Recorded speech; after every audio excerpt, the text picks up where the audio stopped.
napakahalaga sa akin yung pag-aaral dahil yung pag-aaral kapag nakatapos ka, ito talaga yung magdadala sa iyo ng tagumpay.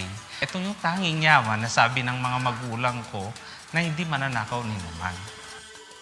I was one of the 20 Filipino teachers selected by the Department of Education for Global Citizenship Education in South Korea dahil nagturo ako doon ng kulturang Pilipino gaya ng kaugaliang Pilipino, pambansang simbolo, laro, awit at iba pa.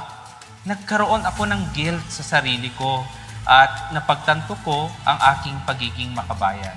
Ipinangako kong pagbalik ko ng Pilipinas, itataguyod ko ang kulturang Pilipino. Nagmumula ang aking inspirasyon sa mga bata. Sila ang kadluan ng aking pag-asa sa patuloy na pagbuo at pagtataguyod ng mga proyekto at programa na para rin sa kanila.